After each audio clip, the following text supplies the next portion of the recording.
What's up? Ghost Fictions is here, and we're back again. This is the fourth part of a story where Issei was betrayed and left. But before we start, please consider subscribe to the channel and give this video a like. Don't forget to check the description for more information. Now, let's get into part 4. The day of the broadcast. Issei, Ingvald and Karara, the day has finally arrived. Are you two ready for what's about to happen? Once we do this, there will be no turning back. Not only will we be exposing ourselves to potential danger, but also the YŌKAI faction as a whole. We may face retaliation from those affiliated with the council and even the Cows Brigade. Karara, I understand the risks involved, but I'm driven by the desire for justice and to free the few remaining Nekomata and Nekashu from the devil's control. They need to be returned to the YŌKAI faction, wouldn't you agree, my lord? Especially after all the gathered evidence that we have obtained. So we can shed light on their crimes. Issei. Of course, that's exactly what I want, and that is exactly what will happen. Mark my words on that, Karara. There is no negotiating on this matter, so that is my position when it comes to that. However, just so you're aware, only the members of the Shinto Trinity will be watching the broadcast. Once we release the evidence, they will likely be furious, especially since the YŌKAI faction has a close relationship with the Shinto pantheon. Karara. Perfect. Let the gods of the Shinto pantheon exhibit their divine wrath on those who committed these atrocities against our people. Issei. Also, Ingvald, I want you to know that once you make yourself known to the public, you won't be a part of the devil faction anymore, and I know you wouldn't want to go back to the devils anyway, after what you've already experienced. And I intend to keep my word to you and protect my beautiful ocean princess. You won't be subject to their control ever again. And if anyone has an issue with that, they can address it with me or the Shinto pantheon. And I'm sure they would support me on this. Ingvald. I'm happy to hear that and to know I have your protection, my Dragon Knight. I would rather not be a part of a faction that secretly sold me off to a terrorist organization for their sinister motives and treated me as nothing more than a tool to help further their goals and ambitions, likely using me as breeding stock to rebuild the Leviathan clan. Karara. Besides that, what else do you have planned? I'm concerned about the details surrounding my mother Magari's captivity and the horrifying experiments conducted on her over the years. And how do you intend to rescue her so she can be present for the broadcast? Issei. After receiving the information you gave me a few days ago about where Magari is being held in a council-controlled facility, I promptly contacted Vali along with his team and started forming a plan for him and his team to break into the prison and rescue her. Once they've accomplished that, they will rendezvous with Azazel and make their way to the Leviathan mansion. They're already in the midst of the rescue operation, so we can expect to see them and Magari in the Leviathan mansion soon, a little after we arrive ourselves. Ingvald. It's great that she's being rescued as we speak. More importantly, she will be there to reveal the council's crimes herself. Just like how I'm looking forward to doing the same by presenting the evidence I have regarding the council's misconduct towards me and their collaboration with the Cows Brigade's Old Satan faction. I only wish I could see their faces as they watch the broadcast while I reveal and start explaining all the misdeeds and crimes they've committed against the Alliance and the Devil faction itself. Karara. And don't forget about all the evidence we've gathered, with Kuroka's help, in discovering Lord Nibirius's laboratory. This was crucial for finding the information needed to clear her name and also provided us with evidence of their horrific experiments and other deeds. As long as the devils are willing or forced, if necessary to return the Nekashu and Nekomata to the YŌKAI faction, where they rightfully belong, we will have achieved our goal. I believe you mentioned asking Ajuka to devise a safe method for removing the evil pieces from someone, right? Issei. Yes, that's correct, Karara. When I last spoke to Ajuka, he mentioned he should have a method ready for trial testing soon. That conversation was 2 days ago, so he might be close to a breakthrough or already conducting trials. Once they are freed from the devil's control, there will be no risk of them being labeled as strays or turning into mutated beasts. They'll receive the care and protection they deserve when they return to the YŌKAI faction, free from the evil pieces. Ingvald. That's excellent news. It's reassuring to know we're taking necessary steps toward justice for the YŌKAI. Karara. Yes, indeed, we will give justice for the YŌKAI, but I'm honestly eager to meet Vali. I've heard he's quite handsome and might just be my type, she said, licking her lips. Issei, laughing. Good luck, Karara. Just remember, Vali is obsessed with battling. Karara. Worry not, Issei. I have my ways of engaging with his battle mania. He'll find the challenge he seeks with me, that's a promise. Issei, recalling a night with Yasaka, felt a nervous sweat form. Let's not delve into that. Just keep Kunu away from your plans and conduct them far from where we are, so we're spared the details. Karara. Agreed, but I insist on having his room next to mine. Switching topics, has Yusaka departed for the Divine Realm to meet with the Shinto Trinity and Lady Amaterasu? Issei. Yes, his room will be next to yours. And indeed, Yusaka has left for the Divine Realm. Ravel, too, has left to prepare for the broadcast with her family. Irina, Roswas, and Kunu are with Yusaka. But we should head out soon, the broadcast starts in just over 30 minutes and we still have preparations to finalize. Are you ready? After Ingvild and Karara nodded, a teleportation circle enveloped them in a bright red light, transporting them to Serafal's office in the Leviathan mansion, where they appeared before Serafal as she was finishing her paperwork. Before heading to the ballroom to help with the final preparations for the broadcast. She noticed the teleportation circle appearing in her room and saw Issei and two unfamiliar women stepping out from where the light disappeared. Issei. Hello, Serafal. Serafal. Oh, Ice, it's good to see you again. I've been curious to catch up and see how you've been doing. Serafal's warm greeting to Issei was abruptly interrupted when she sensed a familiar power she recognized all too well, that of a descendant of Leviathan. Her attention immediately shifted from Issei to one of his guests accompanying him. She quickly redirected her gaze back to him, her serious demeanor taking over. Serafal. Issei, why do you have a descendant of the original Leviathan with you, and how long have you been hiding her? Issei could sense Serafal's frustration, anger, and concern. He understood that this could escalate quickly, so he decided to keep things under control by sending her a message. He radiated some of his power to Serafal, regardless of her status as a Leviathan, to show her that neither he nor his companions would be intimidated by her. Issei. Alright, calm down. Ingvild will provide the details once the broadcast begins. I recommend that you not lose your temper with me, Serafal. I will not hesitate to defend her at all costs. I have given my word for her protection as the new lord of the YŌKAI and as a woman I love. So, I highly recommend that you wait a little while longer to get all the answers you seek. Do I make myself clear? He said as he released some of his power, showcasing his authority as both the lord of the YŌKAI and the red dragon of domination. Determined to show his seriousness. Serafal was both terrified and enthralled by the amount of power Issei was emanating. It pressured her, instilling a profound dread. She felt chills all over her body, and her primal instincts urged her to flee from the formidable presence before her. Simultaneously, another part of her was inexplicably drawn to him, recognizing his undeniable strength. She knew she stood no chance against Issei's newfound power level. Her thoughts were interrupted by Issei's voice. Issei. I want to clarify that Ingvild is not part of Devil Society, nor does she fall under Devil jurisdiction. As the new lord of the YŌKAI, she has severed ties with the devils, especially after the council's actions. Having saved her and holding her dear, I vow to protect her under YŌKAI jurisdiction. I'm ready to address any concerns, including those from Surziches, and will not hesitate to prove my capabilities if needed. Please, remain calm. Ingvild blushed, touched by her Dragon Knight's defense, while Karara smirked, amused by the potential teasing material. Serafal, noticing Ingvild's reaction, felt a pang of jealousy, but quickly composed herself, returning to her cheerful demeanor. She consciously curbed her power, realizing her attempt to intimidate Issei was misguided. Serafal. Alright, Ice-kun, I understand. Your strength has evidently grown, and your aura was quite imposing. I'm eager to hear about your advancements and any changes in your character. Issei, seeing Serafal's relaxed state, withdrew his aura, reverting to his positive demeanor. Issei, thank you Serafal. Indeed, I've grown, but I've also learned that strength alone doesn't guarantee invincibility. I've faced challenges that have humbled me. Now, allow me to introduce my companions properly. This is Karara, Nekashu, and Ingvild, a descendant of Leviathan. Serafal. So, the person under your protection, holding crucial information against the council, is Ingvild. Issei. Yes, that's her. I couldn't disclose this sooner for her safety. It wasn't a matter of trust, but ensuring her security and that of others. The fewer people knew, the less risk there was of her being targeted. Serafal. I understand. It was a wise decision. In these matters, caution is paramount. And Ingvild, you're a blend of human and devil, correct? I'm Serafal Leviathan, one of the 4 devil kings. It seems you have important revelations for the broadcast, right? Ingvild.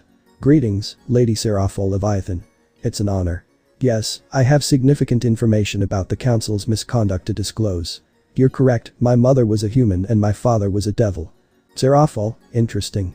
Well, it's a pleasure to meet you Ingvild and Karara and Nekashu, right? It's rare to meet one of your kind. Welcome. Karara, hello Lady Serafal. Yes, I am a Nekashu. Unfortunately, there are not too many left of us, thanks to those devil council bastards, she said full of rage, then she was silenced by Issei when he raised his hand. Issei. Karara, calm down. I understand the hatred you feel, but now is not the time to let it out. Serafal, please refrain from asking any further questions and just wait until the broadcast. You will get most of the answers you need and more. Serafal understood the pure vitriol and hate Kurara said upon uttering the Devil's Council's name, realized it should be left for the broadcast to announce. However, she also felt a sense of dread building up, realizing the severity of the revelations that could be revealed. Serafal not only feared what Issei knew, but also what Ingvild and Kurara knew, causing her unease. She realized the true magnitude of what this broadcast was. It was not just Issei revealing what happened months ago, but also the truth of what he has uncovered, along with what these girls know. Serafal gulped nervously before she spoke. Serafal. I understand, Issei-kun, and my apologies, Kurara, for bringing that up. Kurara, hearing her apology, just decided to turn her head and ignore her and face the other direction, walking a little bit away from the group. Ingvild, I'm sorry Lady Serafal. Kurara is not the friendliest to people she doesn't know, it's a very complicated matter. I apologize for any rude behavior she is showing you. Serafal. No, it's fine. I obviously touched on a sore subject, so it is my fault. I can only apologize even if she doesn't want to hear it. Afterwards there was an awkward silence until Issei broke it. Issei. Hey Ingvild, can you keep her company? You know how she gets when she's frustrated and upset. Can you please calm her down for me, my ocean princess? Ingvild. Of course, my dragon knight. Lady Serafal, if you will excuse me, I have to go. It was nice talking to you, and I hope we can talk some more later. But before she went to deal with the brooding Nekashu, Ingvild ran up and gave Issei a quick kiss on the lips before heading towards Kurara. Serafal was speechless for a second after seeing Ingvild, the last descendant of the Leviathan clan, kiss the man that she also started to have feelings for. She snapped out of shock and asked him a question, deciding to tease him to lighten up the atmosphere after that tense interaction with Kurara.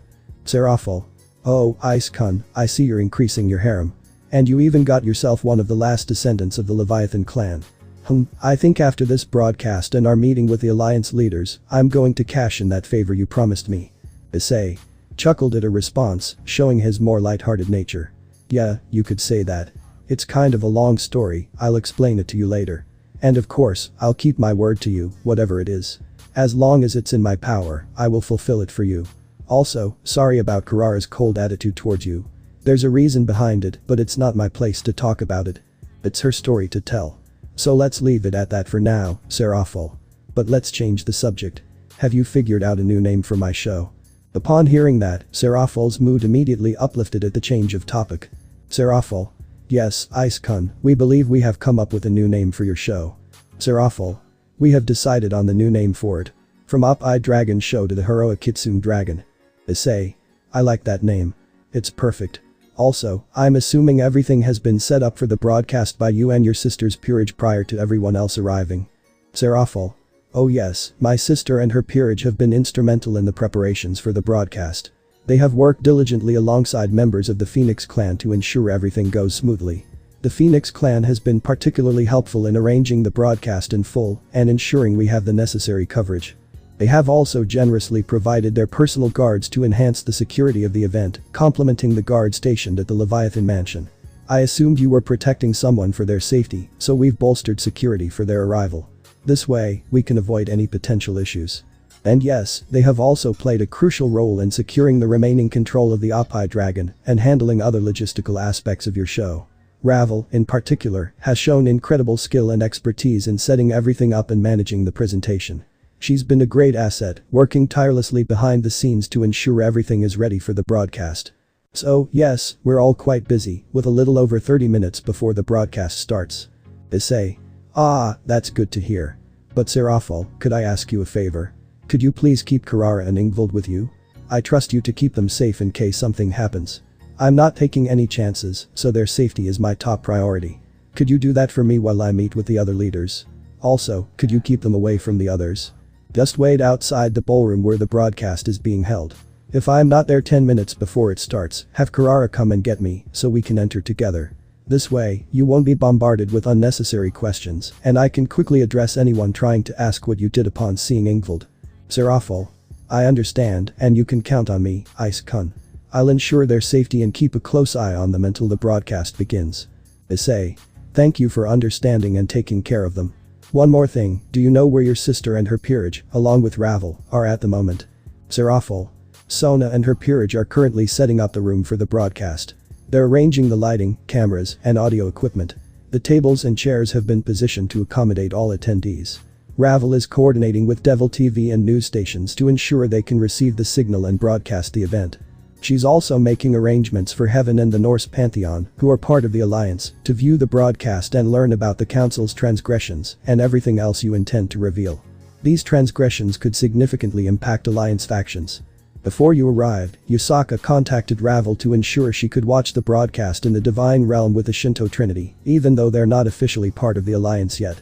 But hopefully, after resolving the issues stemming from Ria's actions with your help, they'll be inclined to join the Alliance. We can address that after this is all over, of course. Issei. Ah, I see. I expect nothing less from Ravel and Sona. They're the kind of woman who, when given a task, complete it with utmost diligence and perfection. If that's everything, I'm going to see who else has arrived and speak with other Alliance members. Hurtful. Okay, Issei-kun. Just a reminder, the broadcast will take place in the main ballroom of the Leviathan Mansion. You have about 30 minutes before we start. If I don't see you 10 minutes before it begins, I'll send Karara to fetch you so we can enter together. After all, you're the main attraction. Issei nodded in acknowledgement of Hurtful's words and began to explore the Leviathan Mansion to see who else had arrived. That's when he encountered Ijuka and his niece, Leisha, conversing in the hallway. Ijuka noticed Issei and gestured for him to join them, drawing Leisha's attention. She immediately became nervous and sought refuge behind her uncle, striving to compose herself. It was evident that she was unprepared for the changes in Issei and found him even more appealing. Ijuka. Issei, it's wonderful to see you again. I hope all is well. I have my niece, Leisha, here with me. She's been looking forward to meeting you. Issei. Hi Ijuka, good to see you too. I have a moment, so I'd love to meet Leisha. Ijuka. Fantastic. Leisha, come here, please. Leisha Astaroth approached Issei confidently, eager to make a favorable impression and highlight her unique qualities. Meeting the renowned hero of the underworld was significant for her, as she admired Issei and respected his many achievements. Her amber eyes sparkled with anticipation, and her elegantly styled long blonde hair with vivid blue tips enhanced her graceful appearance. She aimed to capture his attention with her beauty and personality. Leisha. Greetings, Red Dragon Emperor. I'm Leisha Astaroth. It's an honor to meet you, especially after hearing you accepted my marriage proposal. Your accomplishments are truly remarkable. Issei, sensing Leisha's admiration, warmly greeted her and respectfully kissed her hand, causing her to blush. Issei. It's my pleasure. I saw this as an opportunity to bring joy to someone who seemed affected by my past. Your uncle mentioned how thrilled you were to learn I was alive, which brought me happiness too. That's why I accepted the marriage proposal. However, I hope our affection for each other will grow naturally over time. Leisha was moved by Issei's genuine concern for her well-being. She had anticipated a courteous reply, but his thoughtfulness deeply touched her, intensifying her respect for him. Leisha, thank you Issei. Your kindness and empathy mean so much to me. I look forward to getting to know you better and fostering a relationship built on mutual love and respect. Issei nodded, his heart filled with appreciation for Leisha's sincerity. He hadn't expected such a genuine connection to emerge from this arranged marriage. As he gazed into Leisha's eyes, he recognized a soulmate, a person who, like him, yearned for a real emotional bond. Issei. Leisha, I've made a decision. Ijuka might have informed you, or you learned during the broadcast, but I wanted to share that I am a dragon kitsune hybrid. This gives me the ability to sense the emotions others emit. I had reservations about being manipulated again, as happened with Ria's Gremory. However, your sincerity has allayed my fears. I can tell you're seeking true love and companionship without hidden agendas. You want unconditional love, which I admire and value in you. I'm willing to offer my heart and work towards a fulfilling relationship with you, Leisha. Leisha clasped Issei's hand, overwhelmed by a mix of emotions. Hope, joy, and what felt like love at first sight. She had always dreamed of a relationship based on trust and authentic love. She believed she had found her soulmate in Issei, from his honest words to the genuine look in his eyes that saw her for who she was, not just her appearance. Leisha. I couldn't agree more, Issei. I'm committed to making our relationship work. Your openness about your feelings compels me to do the same. I feel as if I found true love at first sight. I envision a future with you, complete with marriage, a family, and children. I want to stand by your side through good times and bad, not because of your titles, but for the person you are. Issei smiled, his heart responding to her words. He embraced Leisha tenderly, surprising her with the depth of his affection. Leisha was at a loss for words as he spoke. Issei. Leisha, I am confident in our future together. I'm glad to provide the genuine, unconditional love you've longed for. I promise to fulfill all your desires and needs for love." Hearing Issei's vow, Leisha responded with equal warmth and affection in her embrace. Then, she gently pulled back to look into his eyes, and in a moment filled with emotion, she kissed him deeply and passionately, taking Issei by surprise. He quickly responded in kind, their kiss a testament to their burgeoning connection. YŌKAI observed the scene with a sense of satisfaction and relief. Seeing the immediate connection between Issei and Leisha, he felt reassured about their future. He had introduced Leisha to Issei, hoping she would find happiness and love, and it seemed his hopes were being realized. YŌKAI. Leisha, seeing the commitment and love you both have shown in just a few moments, I have no reservations about this union. It's clear you found love at first sight. However, Leisha, are you aware that you won't be the only one in Issei's life? Lady Yasaka holds a special place, but Issei is known for treating all those he cares about with equal love and respect, regardless of their status. If you're comfortable with this, then I wholeheartedly support your relationship and look forward to seeing it flourish. Leisha, hearing her uncle's words, gently disengaged from Issei and turned to face YŌKAI, her expression serious. Leisha. Uncle, I am well aware of our society's norms that allow for harems, often leading to the objectification of women as mere tools for men's desires, or to boost their status. I've seen many from our upper echelons who wish to add me to their harems, treating me as a trophy or a means to elevate their standing. However, from our brief exchange of words just now, I can already tell that Issei is different. I genuinely sense his care and desire to establish a true relationship with me. He doesn't view me as an object or judge me based on my body or social status. Instead, he seeks to build a meaningful connection based on love and affection. I believe that the other girls, who hold a special place in his heart, also understand this. It doesn't bother me that I might not be the primary girl in his life. I firmly believe that Issei will love me just as deeply as any other girl, and will go to great lengths to ensure my happiness and well-being. I am grateful to have found someone with such a generous and compassionate heart where there's ample room for me. YŌKAI. I see now. In that case, you both have my full support. Issei, I am truly grateful for the joy you've brought to my niece's life. I trust you will take good care of her and be her protector. Issei. Please don't worry, YŌKAI. I will protect Leisha just as I would any of my other companions. She will never feel unloved, exploited, or valued solely for her body or status. I seek genuine love, and if I can offer the same love that I have always longed for, I will be delighted to be with her. I assure you that the other members of my circle will warmly welcome her as a new sister. Leisha, you are absolutely right. I see you as a genuine person who seeks love, not for your position or any superficial traits. Regardless of your place in our group, whether first or last, you will be loved equally. There's a place for each of you in my heart, and I am thrilled that you feel you can experience a true and loving connection. I look forward to the future and the bond that will form between us and the women who will soon become your new sisters, welcoming you into our family. Leisha's heart swelled as she listened to his loving, sincere words. Her cheeks flushed, and she found herself speechless, not realizing tears of happiness were streaming down her face. YŌKAI and Issei noticed her emotional state and expressed their concern. YŌKAI. Leisha, why are you crying? Is everything alright? Issei. Yes, are you okay? Leisha wiped her tears, finally understanding the source of her overwhelming emotions. Leisha. Yes, I'm fine. There's no need to worry, Uncle YŌKAI and Issei. I was just overwhelmed with happiness and joy. It's new for me to have someone so genuine and open with their feelings in my life. I've often been valued only for my appearance or what I could offer someone. My emotions just caught up with me. I assure you, I'm alright. YŌKAI. If you're sure. Well, let's go freshen up your makeup before the broadcast starts. It wouldn't be ideal for it to seem like you've been crying, as it might be misinterpreted. Leisha. You're right, Uncle. Let's do that now. Issei, I'm looking forward to growing our relationship. I'll see you in the broadcast room after I've touched up my makeup. Issei. I understand. Take your time. I'll see if I can meet with any other leaders. Leisha, it's heartening to see that my presence brings you so much joy. I too am eager to strengthen our bond and spend more time together. Feel free to call me Ice, a name I reserve for those close to me or those for whom I have affection. And if you think of a special nickname for me, I'm open to that as well. But for now, I should go and speak with some others. YŌKAI, I'll see you in the broadcast room too. YŌKAI. Certainly, I'm eager to proceed with our plan. Until then, I'll see you in the broadcast room. Let's go, Leisha. After their conversation, both YŌKAI and Leisha walked away to touch up Leisha's makeup, disappearing around the corner into another hallway of the Leviathan mansion. Issei took a deep breath, feeling grateful for having met such a remarkable woman and looking forward to the strong bond they would develop. However, his thought soon shifted to the plan he had discussed with the leaders beforehand and the anticipation of its unfolding. Despite his confidence that everything would fall into place, he couldn't shake off the worry that unexpected issues might arise. Lost in these musings, he was brought back to reality by a familiar voice calling out to him, prompting him to turn around. Auden. Hey there, dragon boy. How have you been? Issei. Oh, Auden. It's good to see you again, old man.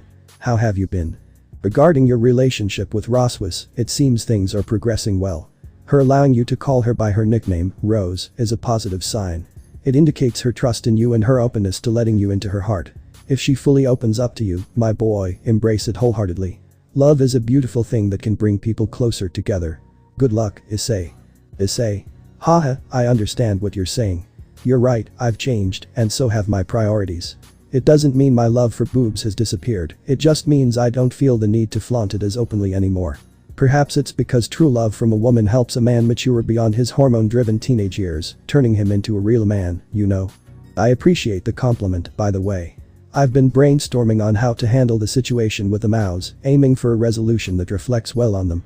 I possess information that could compromise them, but I've devised a plan that should resolve the situation favorably. This plan will not only expose the council and their cronies, but also enable the Devil Kings to reform this broken system, ensuring fairness for all involved. As for my relationship with Rose, I'm hopeful it will deepen. Her allowing me to use her nickname is indeed a good sign. I'm ready to welcome her with open arms if she opens her heart to me. As they were conversing, another familiar voice joined in. Michael.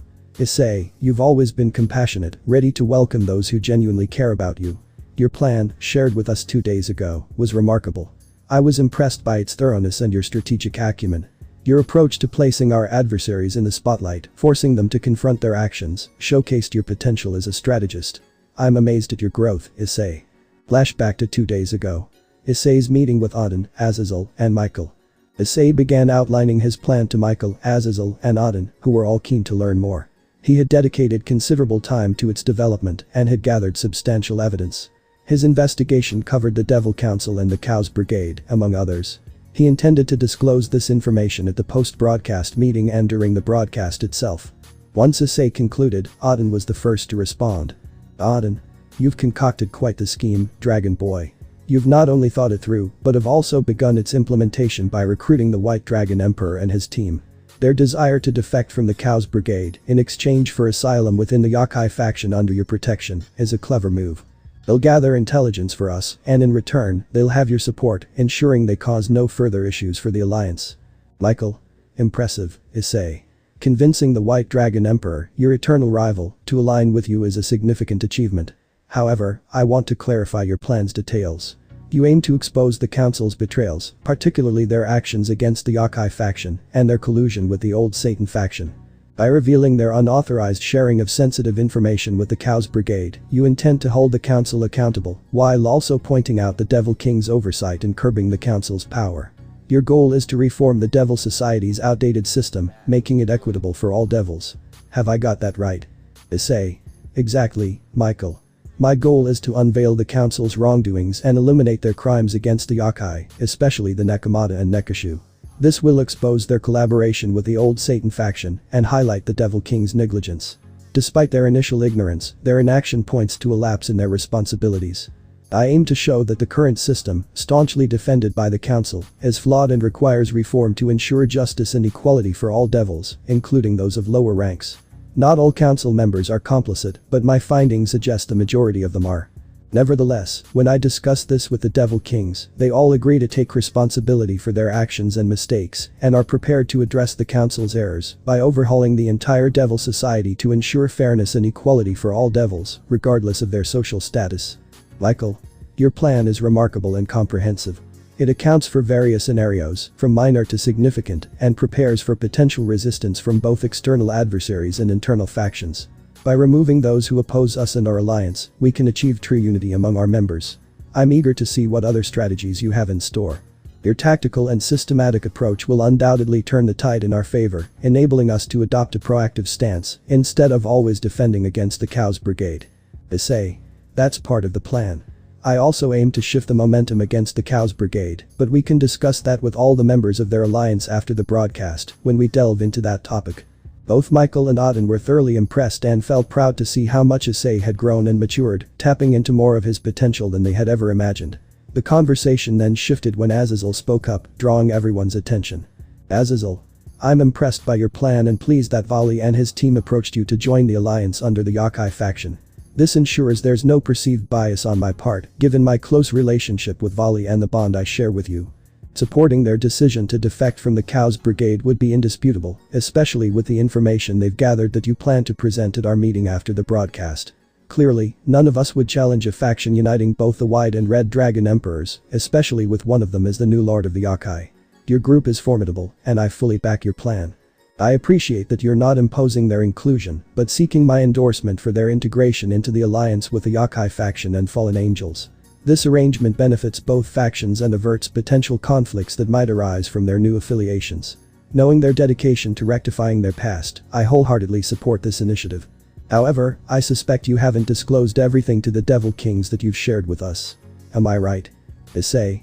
You're correct, I didn't reveal my entire plan to the Devil Kings. I chose to keep some strategies confidential to discuss them with other faction leaders. They were already supportive of the plan, and the element of surprise would lend more weight to our presentation. Sharing this earlier would have caused unnecessary uproar. I also didn't mention my hope for your backing when I set forth my terms. Should there exist or object, the YŌKAI faction, along with the Shinto faction, is prepared for war. I'm seeking your consensus to back me when I make this announcement during the broadcast. It's partly for effect, but it's essential to highlight the Council's errors and underscore the seriousness of the situation. The Devil Kings will need to accept the terms, surprising the Norse pantheon, angels, and fallen angels as well. This gesture will emphasize the gravity of the matter and the Devil King's dedication to peace, preventing another war, and making reparations. Auden. It looks like you've meticulously planned this, Dragon Boy. I see no issue in agreeing to your proposal. This will not only reinforce our alliance, but also bring Vali and his team into the fold. Moreover, it sends a clear message to our foes that you are very much alive and ready to fight. I'm excited about the prospect of going on the offensive against the Cows Brigade, instead of being constantly on the defensive. I look forward to pushing them back. Michael. I must admit, I find it somewhat concerning that you chose to withhold certain information from the Devils to discuss with us instead. However, I trust that everything else you've shared with us aligns with what you've disclosed to them. As long as you commit to revealing all the information you've gathered after the broadcast, I am willing to support you. Issei. Absolutely, once the broadcast concludes, I'll ensure that all the information I've collected over the past few months is shared with the leaders. This will enable us to devise countermeasures and potential solutions. We'll also explore the possibility of welcoming other factions and pantheons into our alliance. Azazel. It's a bold and well-considered plan, Issei. By bringing the Council's actions to light and suggesting reforms, you're making a strong argument for change. This approach will not only deliver justice for the YŌKAI faction, but also offer the Devil Kings an opportunity to regain trust and restructure the Council in a manner that's more inclusive and transparent, ultimately benefiting all classes within Devil society. Additionally, I'm pleased to hear that your relationship with Vali has improved, possibly evolving into a friendship or even a brotherly bond. Issei. I have to concede, my relationship with Vali has been far from perfect. He's always been obsessed with gaining strength and power. However, recently, we've begun to develop a friendship, and I'm hopeful that our bond will deepen to the extent that we might consider each other brothers. Surprisingly, once you get to know Vali and see beyond his obsession with superiority, you discover he has many admirable qualities. Frankly, our ability to get along might partly stem from the catharsis I experienced in defeating him during our initial sparring sessions. It seems that was necessary to move beyond his past remarks and actions towards me. Azazel. That's fascinating. Regardless, it's encouraging to see you two resolving your differences and finding a way to collaborate. The alliance between the White and Red Dragons marks a significant development. It's an unexpected twist that could illuminate the events shrouded in mystery during your 8-month hiatus. I'm eager to see how your plans unfold, especially regarding the integration of new factions and pantheons into the alliance. These additions will be vital in countering any emerging threats. Auden then interjected, his expression reflecting both intrigue and curiosity. Auden. You certainly have a knack for achieving the unthinkable.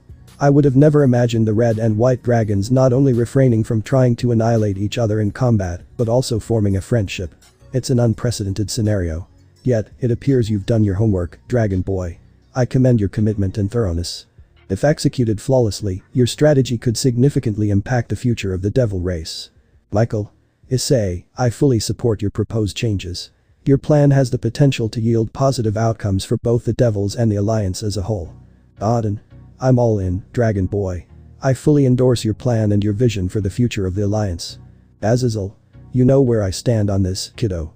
You already have my support, but like everyone else, I'm curious about what else you have planned for this broadcast. Issei, feeling grateful for their backing, took a moment to thank Auden, Michael, and Azazel. He recognized the significance of unity and collaboration across factions, believing their joint efforts would lead to substantial improvements within Devil society. Issei understood that their task extended beyond resolving current conflicts and preventing further discord. It was about laying a solid groundwork for future alliances with additional factions and pantheons. The meeting progressed, with the leaders discussing the nuances of Issei's plan in detail. They examined potential hurdles, seeking solutions to ensure a successful outcome. Each leader contributed ideas and insights, committed to a thorough examination of the plan.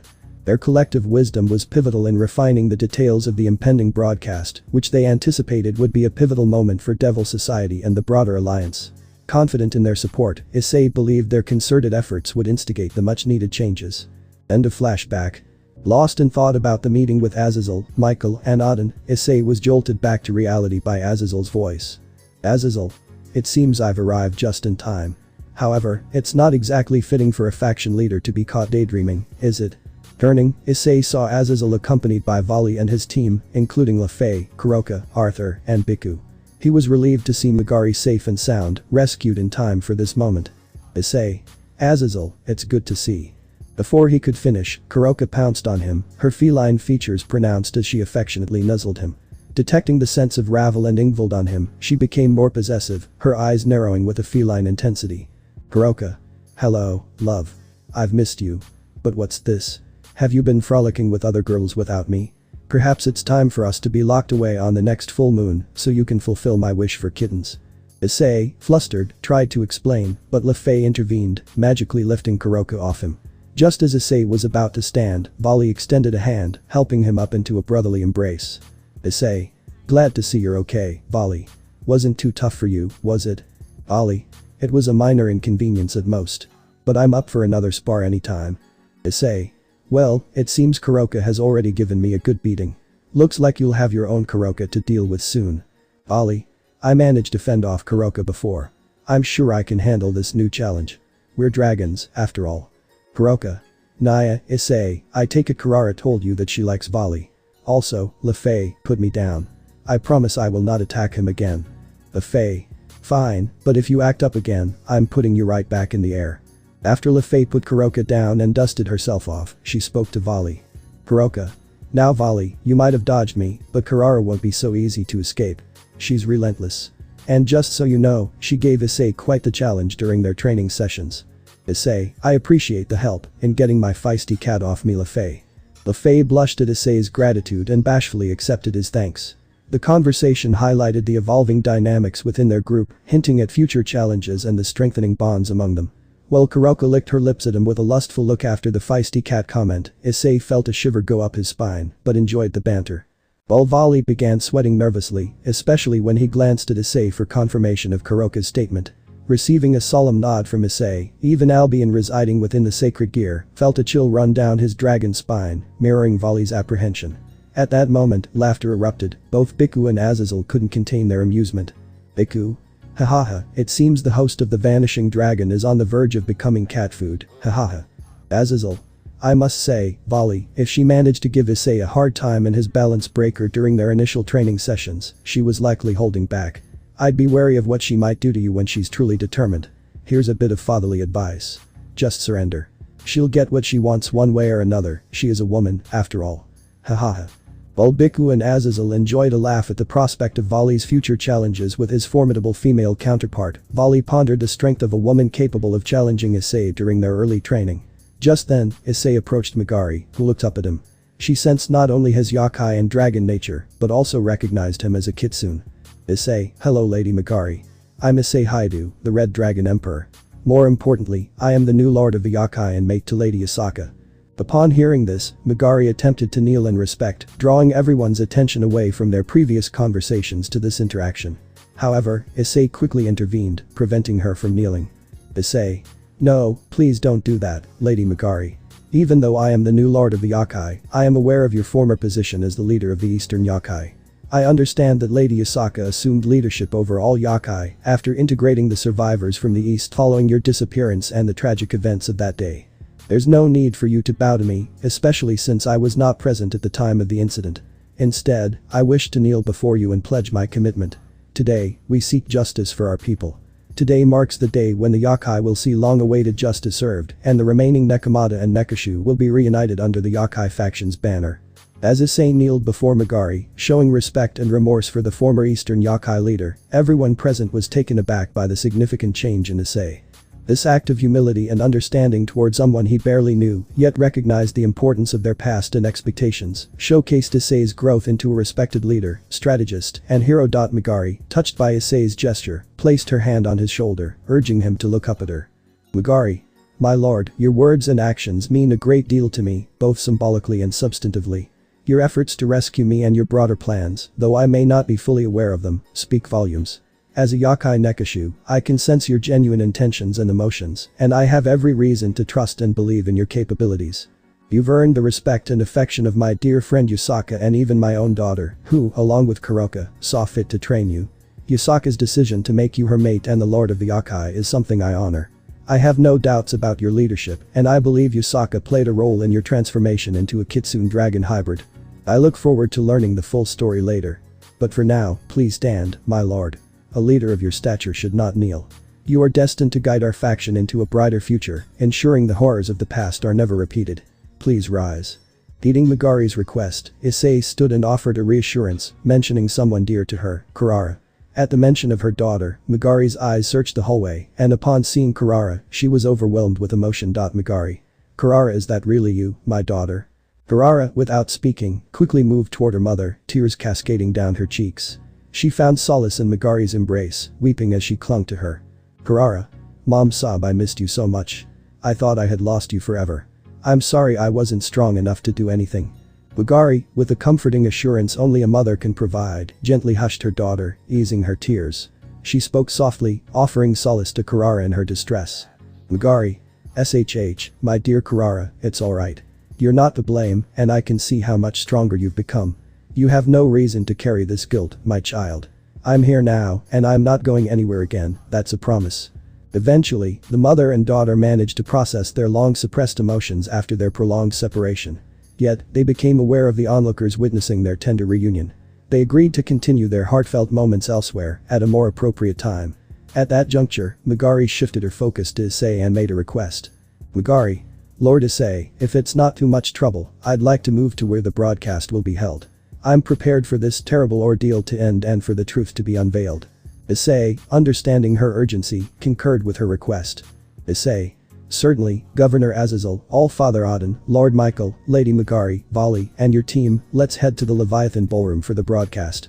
Kurara, were you tasked with gathering us and the other attendees for the broadcast that's about to start? Kurara, having regained her poise and dried her tears, affirmed Issei's query, mentioning that Seraphol had dispatched her to gather them, as the broadcast was set to begin shortly. Issei. Understood. Kurara, please lead the way to the ballroom. Everyone, the broadcast will soon commence. Let's follow Kurara to the venue. With a collective nod of agreement, the group commenced their journey toward the Leviathan Mansion's main ballroom, where the eagerly awaited broadcast was to take place. After 5 minutes of walking, the group finally made it to the ballroom where the broadcast was being held. Waiting outside were Ingvild and Seraphol. When Seraphol finally noticed everyone's presence, she immediately ran up to Issei before speaking. Seraphol. Issei, great, you're here, and you brought all the remaining leaders that are supposed to be in attendance. We don't have much time to talk. We have to get in there as the broadcast is about to start in 5 minutes. Just to let you know, it's going to be hectic from what it sounds like from out here. Isotan and Ravel are finishing up the last of the preparations, so we have to get in there quickly.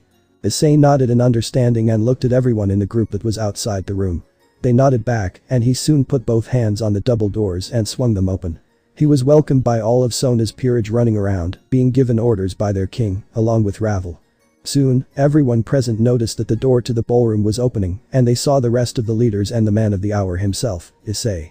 The devils were also shocked to see who was next to him. It was the SS Stray Kuroka, and I could tell that she is a descendant of Leviathan as well. They weren't even able to ask him any questions before he raised his hand and said, "We don't have time." We only have a little time left before the broadcast begins. You guys will have to learn as it starts. All the devils in the room understood the sternness in his voice and just had to agree. They prepared to sit in their assigned seats as Sona briefed the newcomers on where they would be sitting, as well as giving Issei details of what's going on. She also gave him a flash drive with information that she would be given the signal to start displaying on the broadcast screens that would be sent out through all the TVs of the underworld so they could see some of the information. Sona. Alright, Issei, I wish I had more time to go over everything, but I'll sum it up as quickly as possible. Just on some of the information you've already sent me prior, open setup, and you said you had a flash drive you want me to set up. So, if you have that, I'll get it put in there so when you give me the signal, I'll start letting somebody information be shown on the screen for all the citizens to see as well. Issei. Understood, glad to see everything prepared. That's when Ravel rushed over and hugged Issei. Ravel. Hello, love, had to see you make it right before we begin. Issei hugged her back before he spoke. Issei. You know me, last minute kind of person. Seems like you're all ready to go. You're my hard-working beautiful phoenix, that's for sure. Ravel blushed at his words and compliment before she spoke. Well, of course, somebody has to keep you organized and in line. But don't you direct her attention towards Sona and also speak, everything is prepared and I'm ready to hand off everything I've set up to you to the control panel you'll be running with Tsubaki. Sona. Excellent, if that's the case, you can go prepare to take your seat at your assigned table and I'll take it from here. Your help has been appreciated, Ravel. Ravel. Of course, and I look forward to when you announce our engagement. My mother and I have already been planning for that, so just be prepared to meet with us to get ready for that and our wedding dance, among other things. I'm going to take my seat now, you finish getting debriefed by Sona. With that, Ravel walked away after releasing her hug on him, and he let her go. She likely turned around in a flirty manner, blew him a kiss, and began heading towards her assigned table. This action made Issei smile. Soon enough, he was snapped back to reality by Sona, who wanted to debrief him with the rest of what was going on. After spending the last few valuable minutes they had before the broadcast began, everyone who needed to be debriefed was and understood their assigned seating and all the responsibilities that Sona's peerage entailed. They manned the cameras, lighting, and everything else, while Tsubaki and Sona were behind the controls as she began to count down before going live. Sona. We are now live in 3, 2, 1. At that moment, red lights on different cameras in the room indicated that the broadcast had begun. The viewers were now witnessing a room in the Leviathan mansion, filled with numerous tables. The individuals present included the Mao Surziches, Ajuka, Serafal, and Falbium, all seated at one table. Michael, Azazel, and Auden were also seated together at another table. Laisha, Ravel, and Ingvald occupied a third table. A fourth table had Vali, Lefay, Arthur, and Biku. Finally, Issei, Kurara, Kuroka, and Magari were seated at the last table.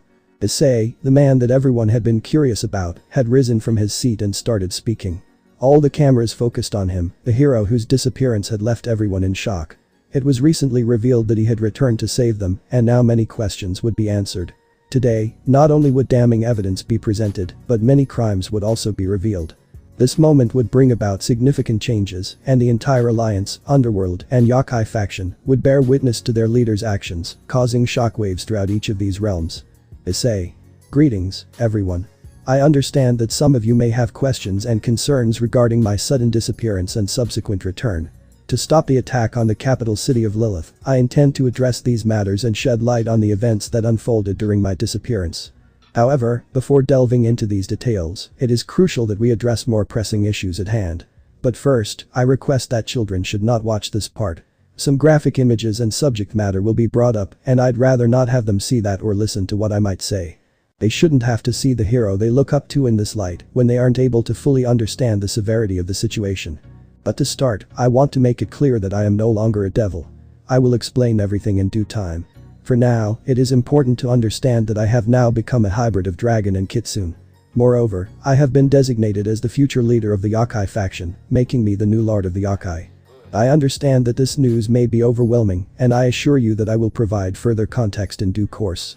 Next, I must raise the matter of the insidious actions perpetrated by the Devil Council and certain council members themselves, which amount to treason. Their acts include the abduction of Nekashu and Nekomata, subjecting them to inhumane experimentation, and ultimately leading to the genocide and decimation of these particular races. Additionally, this council has committed numerous other atrocities that have gone unpunished.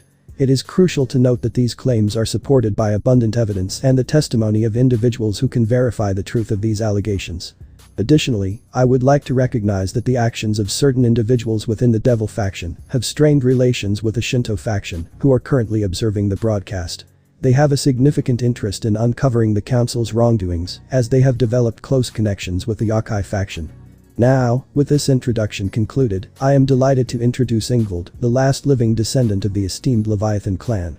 Ingvald will offer further insights into the atrocities committed by the Devil Council and their covert schemes to overthrow our society. Issei then sat back on his seat, his hands folded as Ingvald stood up and began to speak. Ingvald. Greetings, everyone. I am Ingvald Leviathan, and I understand that many of you may not be familiar with me, which is completely understandable. Allow me to provide some background information about myself. You see, my lineage is quite unique, as my mother was human while my father was a devil. As the last descendant of the Leviathan clan, I carry the weight of preserving my family's legacy. During the Great War and Civil War, a significant number of Leviathans met a tragic demise, leaving me as one of the few survivors. However, due to a rare devil disease I possessed, I was forced into a prolonged period of slumber, unaware of the events unfolding around me. Only a select few were aware of my resting place, including the last living pure-blooded member of my clan. Unfortunately, this individual informed both the Old Satan faction and the council about my whereabouts. The council did not hold the key to curing my ailment, while the Old Satan faction and Chaos Brigade sought to exploit my abilities, particularly my sacred gear, which had the power to control dragons and possibly even the dragon gods. Fortunately, the hero, Issei, also known as the Red Dragon Emperor and the new lord of the YŌKAI, came to my rescue. 2 months ago, he liberated me from the facility where I was being held and saved me. He has been keeping me safe since, as my life and the safety of others would be at risk due to the Devil Council's exploitation and the Chaos Brigade's sinister plans. He has been my protector, shielding me from any harm that may befall me. I am profoundly grateful for Issei's incredible bravery and kindness. In a world full of people who only wanted to use me and cure my disease, only to sell me off to the very organization that has been threatening the devils and the other factions, he has truly become my savior. If it weren't for him, things could have ended tragically for me. They might have either brainwashed me to do the bidding of those in the Chaos Brigade or removed my sacred gear by force, intending to use it for their own evil purposes. But Issei stepped in and protected me, ensuring my safety. Issei has been taking care of me because I have made the firm decision to never be a part of the Devil Society again. The council has betrayed not only me but the entire Devil Society. They are actively plotting against the Devil Kings, all for their own selfish desires. That is why I refuse to associate myself with them any longer. I say this with absolute confidence and a heart full of joy. I am now under the protection and jurisdiction of the YŌKAI, more specifically the new lord of the YŌKAI and the Red Dragon Emperor, Issei. Let me also mention that the YŌKAI faction holds strong ties with the formidable Shinto pantheon, so they would most likely support Issei in his endeavors. Once Issei returns, he will fill us in on all the details of what has happened since his disappearance 8 months ago, which has also put the Devil Society on a precarious path towards war with the Shinto pantheon, all due to the actions of Rias Gremory. Issei, thank you Ingvald. As she mentioned, I am here to ensure her safety. It is evident that she is not safe within the Devil Society, especially after the actions of the Council's devils. Personally, I believe that the current system is flawed and has carried over into a new era. I find it perplexing that despite my accomplishments, such as my victory over Loki and vanquishing Riser, my status remains unchanged from when I was a mere low-ranking devil months ago. I have a theory as to why the Devil Council has chosen to operate this way. It seems the council perceived me as a threat because I was inspiring the lower classes, showing them that they too could achieve greatness without suffering under the hands of higher-class devils. In hindsight, their perception may have been justified. Moreover, their recent crimes against other factions and their blatant disregard for punishing higher-class devils, like Diodora, who was involved with the Old Satan faction and the Chaos Brigade. He also turned church nuns into devils after having them wrongfully excommunicated, all for his sick fantasy. Then we have the conducting of experiments on YŌKAI, including the Nekashu and Nekomata, before being killed by Lord Nibirius, further displaying the council's malevolence. They seek to commit genocide against a majority of them, while forcing the remaining survivors into servitude to high-ranking devils. My allegations are not baseless either. I have 3 individuals who can attest to their crimes.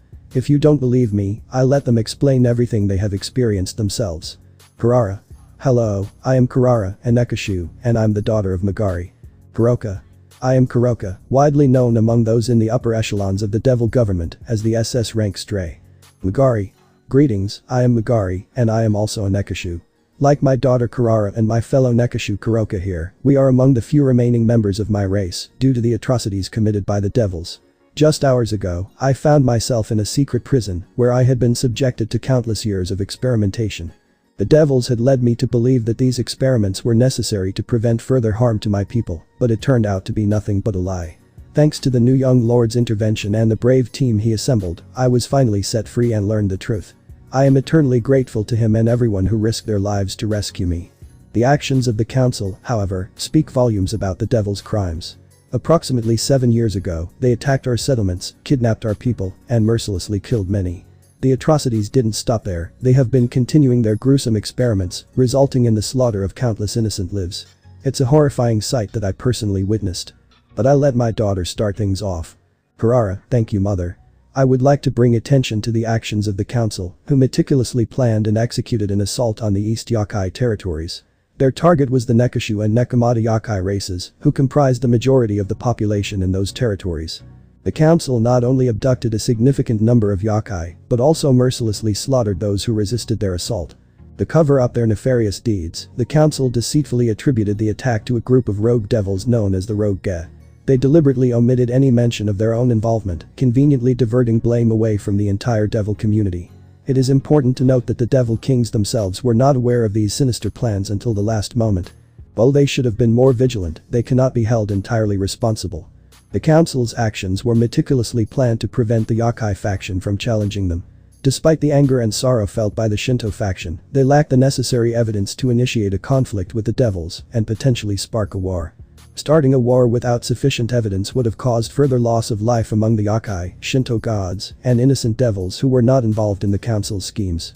Kurara was overwhelmed and turned to her mother, embracing her as she broke down and cried on camera. The room fell silent, but Issei's hands were no longer folded, instead, his fists were clenched tightly, causing blood to seep from his palms. It was then that Kuroka spoke up to add her input. Kurara's voice trembled with emotion as tears welled up in her eyes, making it difficult for her to continue. Her mother sensed her daughter's distress and gently placed a reassuring hand on her shoulder, a silent reminder that she was not alone. The room fell silent, everyone present understanding the weight of the moment. Turning her gaze towards Issei, Kurara's eyes were filled with a mixture of determination and vulnerability. Nodding, she silently communicated a readiness to proceed. Issei, in turn, directed his attention to Sona, the person in charge of the camera station. With a deliberate push of a button, the screen came to life, displaying a haunting image of a mass grave filled with the bodies of Nekomata and Nekashu. This heartbreaking sight showcased the utter disrespect shown towards Kurara's race, the devils. Their corpses had been callously discarded in a deep ditch within the desolate barren lands of the underworld, without even the basic decency of a proper burial, leaving the corpses to decay in an undignified manner for years. Kurara's voice gained strength as she continued, fueled by her rage and the evidence she had obtained. With the assistance of the new lord of the YŌKAI, samples of YŌKAI remains had been acquired, allowing for the identification of the missing YŌKAI. This further substantiated their claims of the council's heinous actions, which had resulted in the massacre, experimentation, and enslavement of her people. The utter lack of decency, respect, and empathy displayed by the council towards the devils was disheartening. They had been reduced to mere objects, treated as either playthings or convenient power sources for the council's own selfish desires. Overwhelmed, Kurara turned to her mother and embraced her, crying like a child in her mother's arms after having to see those images again. Meanwhile, Issei was slowly enraged by the images. Though he had seen them once before and had to go see the pit where the bodies were left, he did not feel any less rage than he did back then. He was trying to hold back his anger before it escaped and started to leak out of him to show how angry he was. Kuroka, seeing how Kurara was breaking down, took this opportunity to add to her personal experience and the information she gathered. Kuroka. That is not all. The same monster who did that to my race was the reason I became a stray and was branded as such. That nefarious bastard experimented on my people, including his own peerage. That twisted monster is the reason for my suffering, and I still suffer with those horrible memories and the nightmares that come with it. Issei, if you could, I would like all the Maos present to receive the full documents that we have collected from Rias. Along with some of the documents, we should display them on the screen. Issei, still enraged, managed to collect himself and snapped his fingers, opening small portals above where each Mu was sitting. He also signaled Sona to display some of the documents on the screen for those watching. After he snapped his fingers, the portals dropped a huge document folder in front of each of the Maos. Kuroka yelled at all of them, "Thank you for still being strays and wanting to do something as punishment for what she did to the former lord. By all means, first read the evidence and everything he's done in his sick twisted experiments." She also broke down, causing Issei to stand up and run towards her, embracing her, while she also broke down like Kurara, leaving behind these traumatic memories, while Issei comforted her. "Issei, you can all see the great trauma and heartache the actions of the council and their wicked deeds have caused. I recommend you read through those documents and you will see how she was not a stray. She acted like a big sister should to protect her little sister, Kaneko. If you are watching this, Kaneko, understand that your sister loves you. And just to prove it, I will send you a copy of these documents so you can see how your sister saved you from a terrible fate that most likely would have killed you." He snaps his fingers once more, symbolizing his intent to ensure Kaneko receives the documentation as well. Scene change. The Gremory estate. Rias and her peerage, along with her parents Benelana and Zeodicus, were sitting in the mansion. After hearing Issei's declaration, Kaneko saw a portal appear above her lap, from which a document fell out. It disappeared, and she picked it up. As she began looking through it, everyone in the room turned their attention to her, surprised by the revelation involving their former friend.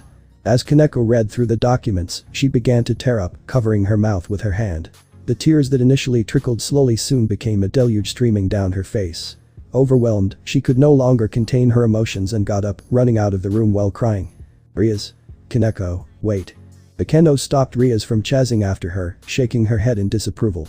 "Kiba. Should we go after her? Asia. We shouldn't leave her alone at a time like this." Benelana.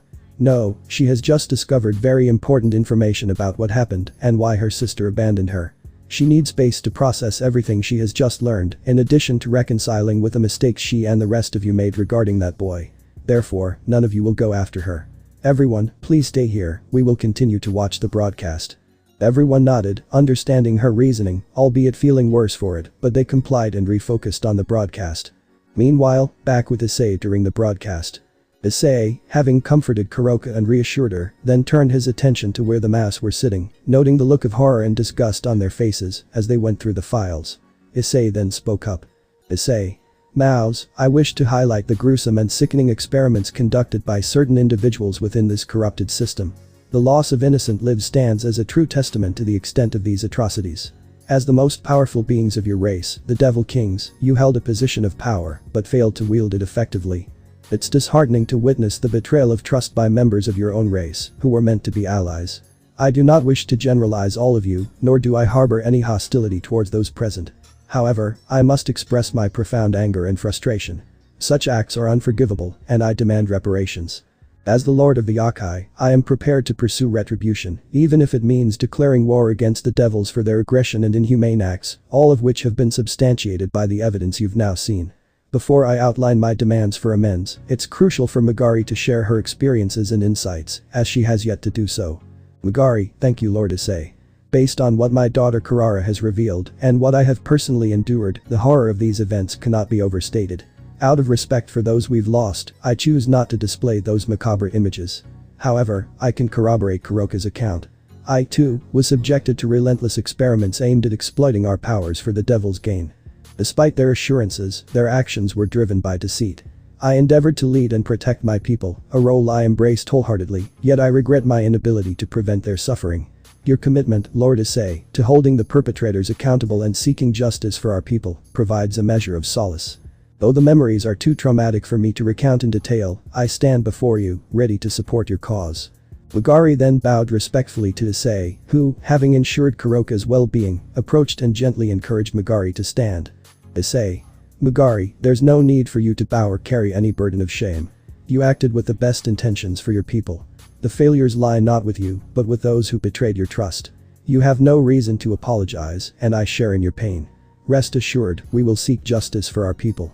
Issei then addressed the mass once more. I have several non-negotiable demands. First, I require detailed information on the devils who have Nekashu or Nekomata within their peerage. I must know how these beings are treated. Should any be found mistreated or marked for death, I assure you, as the Lord of the YŌKAI, I will intervene personally, regardless of the offender's status. Secondly, to Ajuka, I am aware of your efforts to safely remove the evil pieces without harming the soul. I'd like to know the progress you've made. Ajuka rose to respond, Lord Issei, progress has been significant. With a few more days of testing, I am confident we can remove all evil pieces from the Nekomata and Nekashu in any devil's peerage. They will then be placed under your jurisdiction, Lord Issei. Issei nodded in appreciation and continued the conversation. Issei. I am glad to hear your positive response. Now, moving on to my second demand, upon completion of the process, I kindly request that all evil pieces be removed from their current possessors, allowing them to return under the jurisdiction and protection of the YŌKAI. It is essential that swift and immediate punishment be administered to those responsible for this heinous act. This includes anyone who may be in the remaining 32 of the 72 pillars, without any hesitation. Whether these individuals were involved in the torture, abuse, or killing of the YŌKAI, their lives must be forfeited. Furthermore, it is my personal wish that the council members who willingly participated in these atrocities be executed without delay. As compensation for the destruction caused by Lord Nibirius's experiments, I demand a transfer of his land and all associated assets to the YŌKAI faction. Additionally, I seek the assistance of the devils in retrieving the bodies that were unceremoniously discarded in a hole. It is crucial that we give them a proper and respectful burial. We must also construct a monument to commemorate the atrocities they suffered. These are my terms, and I implore you, Devil Kings, to agree. However, should you refuse, be aware that I will go to war. Keep in mind that I will have the support of the Shinto pantheon, and you will face the wrath of the hero of the underworld. I sincerely hope we can avoid such a destructive path, but I cannot let the slaughter of my people go unpunished, especially after today's revelations. I eagerly await your response. But before I hear what you have to say, I would like to know what the other 3 faction leaders of the alliance have to say on this matter and their stance on it. Would they stand by the devils, knowing the atrocities that they have just learned, and would they side with them in this war? One would have to declare if they refuse my terms. Or would they stand by what is right, side with the YŌKAI, and demand proper reparations, and if not met, would they join my side in this war to ensure that justice is given? After a moment of silence, Auden, Azazel, and Michael rose from their seats, their expressions grave. Azazel was the first to break the silence, his voice resolute yet tinged with reluctance. Azazel. Violence and war have never been my preferred path, even since the Great War concluded. I have always found solace in scholarly pursuits and the development of sacred gears. However, in light of the evidence presented today, I cannot turn a blind eye to the atrocities committed against the YŌKAI. My position is clear. I do not wish for our alliance to dissolve, but rather to pursue our shared goal of everlasting peace. But if a peaceful resolution cannot be reached and if war becomes the only recourse to attain just reparations and secure justice for the Nekashu and Nekomata races, then I stand with you, Lord Issei, as the leader of the YŌKAI. The Fallen Angel faction pledges its full support to your cause. Issei nodded, gratitude evident on his face, before turning to Michael. Issei, and what is your stance on this matter, Michael? Michael, the leader of heaven, spoke with a hint of sorrow in his voice, as he recalled the many injustices he had witnessed. Michael. Throughout my tenure as the leader of heaven, I have witnessed countless atrocities committed in the name of my father. There have been instances when we knew of wrongdoing but failed to intervene, a decision we deemed necessary at the time. However, I deeply regret those choices and acknowledge the need to rectify past injustices. I cannot idly stand by any longer while further atrocities go unpunished. I do not seek war, for I have faith in the Mao's capacity to understand the wrongs inflicted upon the YŌKAI and seek peaceful resolutions. Yet, if war becomes the only option presented to us, then know that heaven and the angels stand united with the YŌKAI faction. Issei. I am delighted to hear that heaven will be backing the YŌKAI faction. What are your thoughts on the matter, All-Father Auden? Auden. Honestly, after witnessing the evidence of the heinous acts committed and even the Devil Kings being unaware of their own council's deceit, the answer seems quite evident. They should agree to your terms to prevent any further division among us, especially with the Chaos Brigade becoming increasingly bold in their attacks. Moreover, it is highly likely that the council has been collaborating with them and providing them with information. If they are imprudent enough to decline your terms, I will support you in this conflict. I sincerely hope for a peaceful resolution. However, if that proves unattainable and I am compelled to remain neutral, I would withdraw from the alliance. I have no desire to have allies who would overlook or tolerate such admitted atrocities without consequences. You have the support of the Norse pantheon, and we will stand by our allies, the YŌKAI faction, and Lord Issei. Their words hung heavy in the air, their resolve unyielding as they pledged their support to Issei and the cause of seeking justice for the YŌKAI. Issei. Thank you, Governor Azazel, Lord Michael, and the All-Father Auden. Now that their positions are known, I would like to finally hear your answers, Devil Kings. Will you choose the path of peace with reparations and justice being given out to my people? Should those who have committed these crimes be properly dealt with and receive appropriate punishments for the atrocities they committed? Must war be the only solution, dragging the alliance down and letting our enemies get the upper hand? Should we really let our enemies revel in the fact that we're divided so much that they can easily go about planning and achieving their goals, whatever they may be? In an atmosphere of palpable tension, the vast room grew heavy with silence. Lord Issei's words hung in the air, their echoes resonating with profound meaning. It was Serafal, displaying unwavering resolve, who broke the stillness, offering an immediate and unequivocal response. Serafal. Lord Issei, I fully support your terms without any reservations. The Yokai race has suffered heinous acts that warrant your justified anger. I find myself in complete agreement with every condition you have laid out. Bajuka, standing in solidarity, rose from his seat to address the assembled group. Bajuka. Serafal's sentiments align perfectly with my own. I deeply empathize with your circumstances, and as such, I have devised a method to eliminate the evil pieces. Rest assured, I am wholeheartedly committed to your cause and harbor no disagreements with any of the terms you have set forth. Halbium, echoing the sentiments of his fellow Maus, voiced his unwavering support. Halbium. I too, stand in complete solidarity with you, Lord Issei. Your terms resonate deeply with me, and I fully endorse each and every one of them. Every eye in the room turned expectantly toward Serziches, eagerly awaiting his response. Finally, he stood from his seat, prepared to express his stance. Serziches. Lord Issei, I understand and respect your concerns as a leader. Your compassion for your people and rightful anger towards the situation are evident. Furthermore, I have no objections to any of the terms you have outlined. I assure you that we will locate the remaining Nekomata and Nekashu and, under Ijuka's expertise, remove their evil pieces. They will then be returned to you, under the jurisdiction of the Yokai, where they rightfully belong. I wholeheartedly agree with every aspect you have presented. Issei. It brings me great joy to see all of you gathered here in this room. I hold each and every one of you in high regard, not just as mere leaders, but as comrades, friends, and in some cases, even lovers. It is a heartwarming feeling to know that justice will finally be served to the Nekomata and Nekashu, who have been wronged for far too long. Those who are still alive shall be returned to their rightful homeland, no longer under the jurisdiction of devils, but back amongst their own kind, the Yokai. I express my deepest gratitude to all of you and particularly to Serziches, who, despite the difficulty involved, has shown his agreement. Serziches, you have always been a man of great integrity, striving to do what is right. Serziches rose from his seat and addressed the gathering. Serziches. Your kind words are greatly appreciated. There was never any doubt that we would agree to this cause. We cannot turn a blind eye to the actions carried out by certain council members who betrayed the Devil King. Nor can we absolve ourselves of our own responsibility for not conducting thorough background investigations and failing to monitor the council's activities appropriately. Now that we are aware of their true intentions, we see them for who they truly are: traitors. To those few council members who might not be involved in this betrayal, we offer you a chance to surrender and cooperate. However, those who do not comply shall face the same consequences as the rest. No mercy or fair trial shall be given. The same applies to all those who conspired and aided in these heinous acts and other crimes. Turning to Issei, Serziches continued. Serziches. Issei, if you would allow me, I would like to ask something of you. Although it may not be within my rights, as your elder brother and, more significantly, as the current Lucifer, I feel compelled to shed light on the full story of your disappearance and the events that transpired, especially since it was my own sister, Rias, who caused this unfortunate turn of events. I wish to explain to those watching the reasons behind your absence and the true nature of the circumstances that led to the loss of the hero of the underworld. May I have your consent to do so? Serziches expressed his respect by bowing before Issei, who, understanding the significance of this request, agreed without hesitation. Serziches had a smile as he rose from his bow and thanked Issei for allowing him to do this. He looked directly at the camera as Issei sat back in the seat and folded his arms, closing his eyes.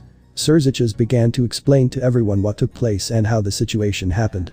Finally, all the citizens of the underworld, along with those who dwelled in the part of the underworld controlled by the fallen angels and Grigori, the Norse pantheon, heaven, and the Shinto trinity who were also watching the broadcast, would know what happened to the hero of the underworld and what caused him to disappear for 8 months. Serziches explained this. As each individual conveyed their unwavering support, the room held its breath, affirming their unwavering allegiance to Lord Issei's noble cause. Scene change. Divine realm of the Shinto pantheon. In the throne room, the esteemed Shinto trinity and their guests were gathered.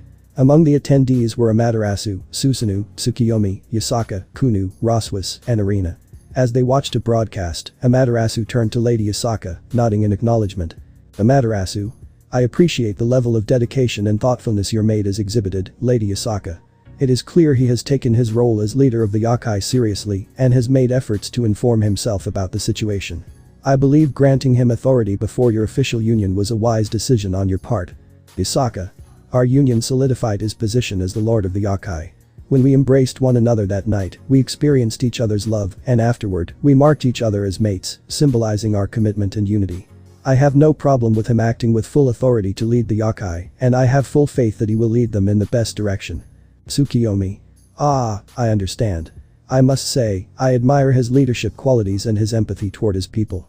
By shedding light on what transpired with Megari, the Nekomata and the Nekashu, he has earned my respect. I am quite furious about the events, and I agree with your mate's terms. I would gladly support him in battle if it came down to that. Susanoo. I concur with Tsukiyomi's statement. However, I would also like to challenge him, as I sense great strength within him. Yusaka, could you enlighten me about his capabilities and strength? Isaka. I understand your curiosity, but I cannot disclose the exact capabilities and strengths of my companion. To truly grasp his power, you must witness it firsthand. Amaterasu. It appears that you have found your soulmate, Yusaka. I eagerly anticipate meeting him and granting him my blessing. Perhaps even bestowing upon him additional aspects. However, this can only happen when we meet him in person, which will be quite soon. Tsukiyomi. I am willing to bestow my blessing upon this young man. His actions and words have convinced me that he is deserving of it. Susanoo. I too am open to granting my blessing, but he must earn it. Leadership alone is not enough. I must gauge his strength and skill in battle before offering my support. Amaterasu. Very well. Let us observe his progress. According to your account, Yusaka, he is not withholding any information. He plans to share everything during his visit, just like everyone else has done. Is that correct? Isaka. Yes, my little red fox has carefully considered how to gather and present all the necessary information. He has sought the assistance of Kuroka and Kurara in this endeavor, Lady Amaterasu. Amaterasu? I see. Well, what do you think of this, Angel? You have been silent since you arrived, and based on the look on your face, you seem to be in deep thought and very troubled. Is there something you know that we do not? Irina, startled out of her thoughts by Lady Amaterasu's question, replied. Irina. Oh no, Lady Amaterasu. This is all new information for me, and it's quite troubling to know what has happened to the YŌKAI. I've just been thinking about something, and it's been troubling me. It's nothing related to this, I promise. Amaterasu. Ah, I see. Well, whatever seems to be troubling you, I hope you figure it out. Isaka, realizing this and sensing a lot of doubt and uncertainty coming off Irina, decided to inquire further. Isaka. Lady Amaterasu, I'm going to step out for a minute to check on Kunu and make sure she's not giving Roswis a hard time. And I believe all the very graphic and unsuitable subject matter that's not appropriate for a child to hear or witness is done with. Now, I believe it's alright for Kunu to watch the rest of the broadcast with us. Amaterasu. Ah, very well then. You've been in our palace before and you know your way around. Just hurry back. I would still like to ask you some other questions about your mate. Isaka. But of course, Lady Amaterasu. I'm happy to answer any questions you might have. But, Irina, do you mind accompanying me? It can be a somewhat long walk, and I would rather have someone to talk to while I'm heading over to Roswis and Kunu. Or do you mind? Irina, once again shaking out of her thoughts, was surprised by Lady Yusaka's offer. She nodded in agreement, stood up, and began heading alongside Yusaka to bring Kunu and Roswis back to watch the rest of the broadcast with everyone. After 5 minutes of Yusaka and Irina walking the corridors of the palace of the Shinto gods, Yusaka broke the silence. Yusaka. Irina, are you going to let your doubt and guilt consume you until you fall from grace and become a fallen angel? Irina stopped walking, surprised by the statement. Yusaka also stopped and turned to face her. Irina. Wait, what? Yusaka. I'm referring to the emotions of doubt and guilt that you are holding against yourself. I believe I understand what is causing it. Is it related to the fact that out of all the girls involved in mistreating my little red fox, you were the only one forgiven and given a chance to make amends? And you still have the opportunity to correct your mistakes and maintain a relationship with the man you love. Am I mistaken? Irina was completely surprised and taken aback by how accurately Yusaka was able to read her emotions. Irina. Yusaka. You must be completely surprised and shocked by that, but really, you shouldn't be. You have forgotten that not only am I a kitsune, but also a senjutsu master. I can feel the emotions of others around me. And with that said, I can also tell you that I noticed when he forgave you and wanted you back in his life and told you he loved you still, that the doubt, regret, and self-hatred you had for yourself among other emotions greatly diminished but never fully went away. And I have noticed in the last few days, especially now, that I've seen that doubt and regret build back up and start to consume you. It seems like you're still overwhelmed with the actions you and the other girls performed, but more so your own involvement in it. Because of that, you still don't see yourself worthy to have a second chance with him. Am I wrong? Irina, taken aback by everything Yasaka said, put her head down as she began to speak and at the same time, had a sad expression as some tears began falling down her cheeks. Irina. You're right about everything. All those emotions that you said, I still feel regret for my actions. Though he did forgive me, I still feel unworthy. I saw what my actions did to him and what it caused him to do. Sniff, I know he's forgiven me, but even now, I still feel like I don't deserve it. Upon letting out everything she's felt and how she's tearing herself up from the inside, she began to cry and put her hands on her face, covering it up as she cried. That's when Yasaka walked up to her and gave her a very warm and comforting hug, which surprised Irina until Yasaka broke the hug and spoke. Yasaka. Oh dear, you have no idea how wrong you are. Right now, you have shown why out of all those girls, you're the one who is worthy to be forgiven. Even after receiving it, you still haven't let your guilt or doubt disappear because you still feel like you don't deserve it or haven't earned his forgiveness. But that's exactly why you were forgiven and given a second chance. Irina's eyes widened upon Yasaka's words. She looked up at Yasaka with her red puffy eyes and tears in them, only to see that Yasaka was giving her a loving and warm smile. Irina. I'm confused, what do you mean that makes me worthy of his forgiveness, Lady Yasaka? Yasaka. What I mean is that my little red fox knew that out of all the girls, you would still feel regret and remorse for your actions. You wouldn't let the fact that he forgave you cause you to forget the actions that led to the situation. Instead, it actually ate you up inside even more because you truly cared for him and felt genuinely horrible for your involvement in what happened. You had genuine remorse towards the man you love, yet you hurt so badly. I believe that if any of the other girls had been forgiven like you were, they would not have felt any guilt, but only happiness in knowing that they get to keep the man they deem theirs, and their happy lives can continue without thinking about their actions as something to learn from. As for you, you have never done that. Even after he forgave you, it still ate you up, and you have proven to me, and I'm more than guaranteed, to my little red fox, that you are worthy of his forgiveness. Like he said, he has known you since you two were children. You are his first friend and someone he truly loves and cares for. He knows you well enough to know that whether you realize this on your own or with someone else's help, you would take the right actions to correct it and earn the forgiveness he gave you, instead of just taking it for granted. Irina was surprised to hear that Lady Amaterasu, one of the most powerful goddesses in the Shinto pantheon, enjoyed gossiping, which made her giggle at the thought. But she looked at Yasaka with a warm smile, agreeing with her, and they both began walking down the corridors of the palace. Irina had a smile on her face, knowing what she had to do, and she was motivated to do whatever it takes to earn the forgiveness of the one she loves and to pave her way. Amaterasu. Alright. Amaterasu. I understand. Let us continue observing. We shall evaluate the true depth of this young man's resolve and listen to his every word. Back with Issei, after Surziches explained everything that happened to him, including his sister's actions which violated the agreement they made with the Shinto pantheon for the territory of Ku, and how she brought Issei into her peerage through selfish acts, the audience watching the broadcast was visibly upset. Those viewing it on building-mounted TV screens booed Rias Gremory's actions towards their hero, while those at home, including children who had returned to the room, were also disturbed by what their hero had endured, yet relieved he had returned to them. The atmosphere was tense until Issei stood up again after Surzich's explanation. Issei said, "Thank you, Surziches. Hearing this from you means a lot. It also shows how willing you are to address your sister's mistakes. Therefore, I ask all who can hear me, and all citizens of the Alliance, not to bear any ill will towards the devils, especially Surziches Lucifer or the Gremorys. I understand that Rias, being the heir, reflects on the reputation of the House of Gremory with her actions. Despite my personal feelings, I know there will be backlash against the Gremory household. I have agreed with both Surziches and Grafia that little Milikas will no longer bear the burden of being associated with these events to protect him from unfair scrutiny. He will leave the Gremory household and rebuild the Lucifuge clan, henceforth known as Milikas Lucifuge." Surziches replied, "I have nothing to add, Issei. I completely agree with your sentiments and appreciate your initiative to shield our son from unjust treatment." After Surziches resumed his seat, Issei continued, "As you can see, we've settled that matter. However, consequences are impending for Rias Gremory and those in her peerage aware of her schemes. But let's shift from this grave topic, as I have joyful news to share." Then, Ravel, Leisha, Ingvald and Kuroka stepped forward as Leisha and Ravel, who hadn't introduced themselves since the broadcast began, did so. Ravel greeted, "Hello, I'm Ravel Phoenix." Leisha added, "Greetings, I'm Leisha Asterith."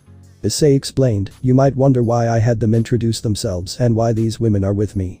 I'm thrilled to announce my engagement to Ravel Phoenix, with the entire Phoenix family's blessing, and to Laisha Astaroth, with her uncle Ajuka Beelzebub's blessing. I will also marry Ingvold Leviathan and Kuroka, and not to forget, Yusaka, the queen of YŌKAI, who saved me, with Lord Michael's and Irina Shidu's blessings. My wedding with Yusaka is in just over a week, and Ravel's in 2 weeks. Suddenly, Auden stood up and announced another engagement for Issei, to everyone's surprise, especially Issei's. Auden proclaimed, Lord Issei, with my blessing as the All-Father, is also engaged to Roswis, right? You told me you'd visit Asgard with Roswis to seek her grandmother Gondel's blessing for her hand in marriage. Issei, caught off guard and internally sighing, responded, of course, we just need to set a date, which is yet to be decided. Auden had a smug grin-shit-eating grin, and Azazel was barely holding back his laughter, added to the unexpected turn of events. Auden then spoke up once again. Auden. Oh well, we can have you meet about 2 weeks after your wedding with Ravel. Of course, I know I shouldn't keep a newlywed couple from their personal time, but you'll be delighted to know that Gondel would love to meet the man marrying her granddaughter. As Auden tried to hold back a grin and laughter, the tick mark on Issei's head grew bigger until he eventually gave in, especially after hearing the loud and maddening laughter of his partner, Drake, inside his head. Drake, mentally speaking to Issei and wiping a tear from his eyes after laughing so hard. Hahaha, partner, bet you didn't see that coming, hahaha. Issei mentally. Shut up, you overgrown lizard. Issei, refocusing on the subject at hand and ignoring his dragon partner still laughing, acquiesced to Auden's spontaneous demands, making a mental note to get back at the All-Father. Issei. Of course, Auden. That seems like a very reasonable day. Just send me the particulars, and Roswis and I will be there. Auden's smile widened, on the verge of laughter, and he spoke. Of course, and this will also strengthen your ties with the North. Considering you've also decided to have Ajuka remove Roswis's evil pieces, making her part of the North once again, this reinforces your ties with our faction. It's perfect, wouldn't you say? Issei mentally. I'll get you back for this, old man. Issei. Exactly. Auden. Great to hear. I just didn't want you to forget to mention that. That's it guys. Thanks for watching and supporting us. See you in the next part.